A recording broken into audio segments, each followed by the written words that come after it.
Hi, this is Mitch Doan, and along with Jamie Richardson, we're your hosts of the Breakthrough Active podcast. We aim to deep dive into health and fitness that will help bring you a better understanding of topics that are of interest to you and can help you on your own journey. If you are enjoying the episodes, we'd love for you to leave us a rating on the platform you listen to your podcasts. Enough from me, sit back, relax, and enjoy the episode.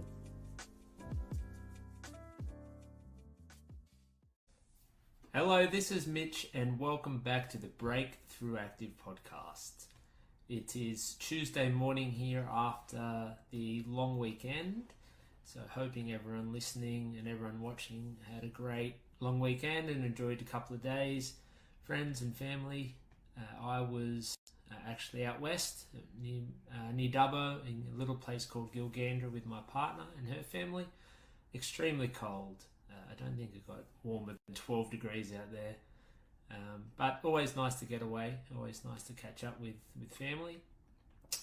I watched the Knights play, which was pretty much as I expected. Despite my optimism within our members, we got a bit of a hiding, and they kind of just looked like that they were playing different sports, to be honest. Panthers are a very good team. And Knights just didn't quite turn up.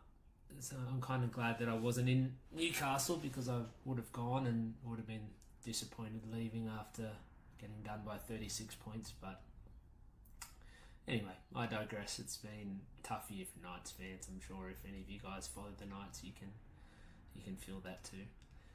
Okay, on to the topic for today. And for this week, we are going to be talking about grocery shopping as it pertains to some things to avoid and some tips for shopping healthy. For those of you who may be looking to make some improvements and making some changes around managing their nutrition, this week is going to be really helpful for you, and everything is going to be around grocery shopping and how we can implement some strategies to help that. So today's topic is the 5 big no-nos of grocery shopping. So things that we are looking to avoid if you are looking to make some changes and improvements on your nutrition, as it all starts with what you're buying each week. Because before I get into the things to avoid here, if you are buying or sabotaging yourself by buying the foods that aren't on your plan, or aren't foods that you are wanting to eat on a day-to-day and week-to-week basis, then you're doing yourself a disservice, because it's going to make things even more challenging than they already are if you're just not setting yourself up to be effective and successful. So first of all, my first point here, so the 5 big no-nos of grocery shopping. Number 1, going unprepared. So what I mean by that is going without a list. So in times gone by, I've been someone who hasn't had a list, and I struggled because I am kind of going off a whim with what I am wanting to buy and what I'm needing to buy. In the last probably 5 or 6 years, I've always gone with a list, and I have found that with clients that I do this with and speak to about, finding that if you've got a really comprehensive list, then you are far more likely to be buying those foods that you are wanting to buy, that are on your plan, that are in your strategy as it relates to your nutrition. So taking some time before you go shopping, might be 15, 20, 30 minutes just to write a really comprehensive list of all the foods that you are wanting to buy. And the more specific you are, the better.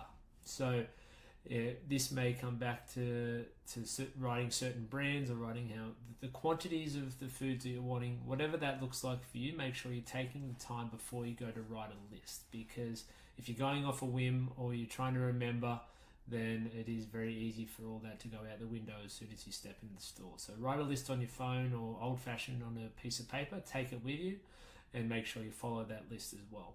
It is a bit of a time-consuming exercise. Like I said, it can take 15, 30, 40 minutes when you are looking at a whole weekly shop, but it is time well spent. And if you take the time to do this before you go, you're far more likely to succeed with adhering to the plan and the strategy that you have around your nutrition and what it is that you're buying each week. Number 2, going hungry. So this is something that I have definitely fallen victim to before. When you might go grocery shopping just before lunch or just before dinner, and you are on the hungry side, and all you can think about is lunch or dinner or that next meal. And it can actually influence your buying decisions within the grocery store. If you are hungry, then you're probably going to be buying excess food, or if it isn't excess, then it may be foods that you don't normally buy, because when you're hungry, everything starts to look quite appealing, and you're thinking about how much you're going to be eating through the week or what you're going to be eating, and your mind will actually play some tricks on you because you are so hungry. So a really easy way to combat this is just to make sure you go after one of your main meals. So going after lunch, or even going after breakfast if you're an early morning shopper. Even after dinner. I know some people who do shop late, but make sure you aren't going hungry, because otherwise some of those decisions that you make within the store will be influenced by the fact that you're just really hungry. Number 3, so avoid buying things just because they're on special. So that doesn't mean that we shouldn't be looking for sales and looking for specials and trying to minimize our shopping bill that way. I think that's a fantastic idea. But what you should be trying to avoid is buying things just purely based off the fact that they're on sale. And I've done this plenty of times as well. You see, your favorite ice cream that's half price, or you see Cadbury chocolate that's 40% off, and you throw some of it in your trolley just because it is on special and it is cheap. So we need to get out of that habit. If you are someone that does have ice cream or chocolate or whatever it may be on your list, then by all means buy it, but don't just add it to your list or add it to your trolley, I should say, just because it's cheap and just because it's on special. So it's how supermarkets and Coles and Woolies and Aldi, all those brands, they do their marketing and their sales when they put things on special, and then when they bump them back up to full price, then people are more likely to buy them than if they've had them before and they've really enjoyed them. So we need to try to stay clear of that, and that comes back to just adhering and following your list that you've made and that you brought along with you there. And I know it can be very tempting, and you need to showcase all your deepest discipline to avoid buying some of these delicious foods, especially when they're cheap. But we need to follow our plan, follow our list, and that's why that list is so important, because as long as we don't deviate from that, then we're in good stead. Number 4, buying foods you have a habit of overeating. So I have used the example for myself here before when it comes to clusters, as in like music clusters. I love the salted caramel ones specifically. And I've found in the past, when I buy a pack of them, even if I have all the grandest plans to eat, a small bowl each day, or only have it on weekends or whatever it may be, quite often it gets devoured in one sitting, and it's all done, within a few hours. And I'm not even joking, which is the sad part. So I'm not sure if you can relate quite like that, but there may be certain foods that you have a history of overeating. When you start, you find it very hard to stop. It may be chocolate, it may be ice cream, it may be a certain type of cereal, it may be chips and dip, you name it. There's all types of things that people can find very hard to resist when they have it available to them. And my best advice is to not have that in your cupboard where you are testing your willpower and testing your discipline every time you open up your pantry. So from my experience and from what I've found has worked really well with clients, is abstaining is easier than trying to manage these foods, especially when you have a history of overeating them. So look at what your history is like with certain foods, and there's probably at least one that springs to mind straight away.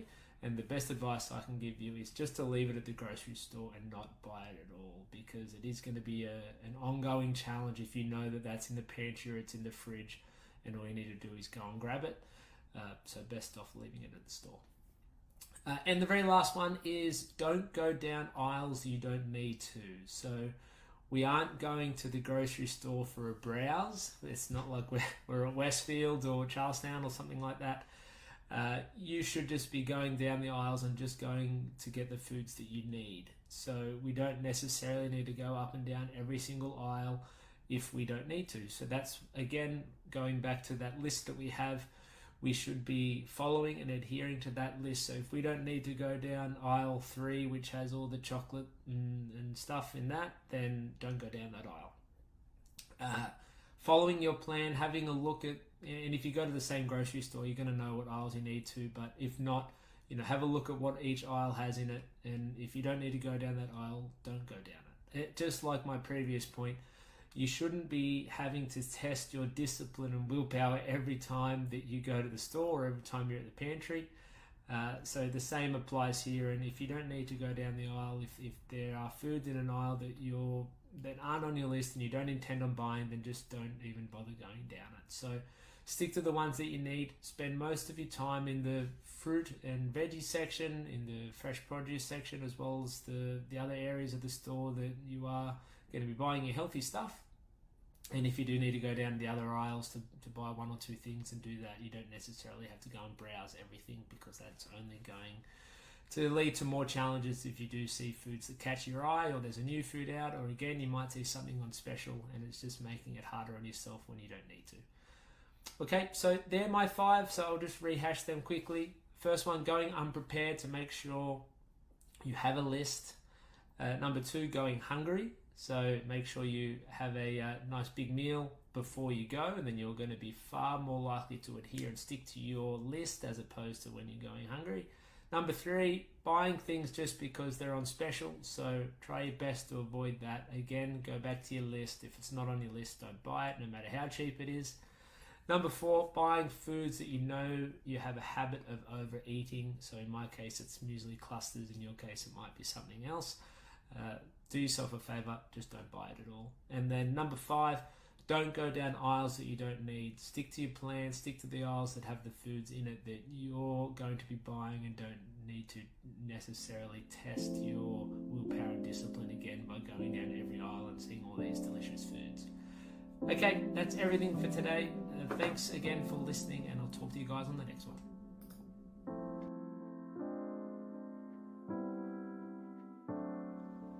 Thank you for listening. I hope you enjoyed the episode. If there is a topic you'd like us to discuss that we haven't already, please make sure you reach out in Facebook Messenger, and we'll do our best to cover it in the upcoming episodes. For those of you enjoying the podcast, we'd love for you to like, subscribe, and leave us a rating. It really helps us grow and spread the good word. Hoping you're all having a great day, and we'll be sure to see you on the next one.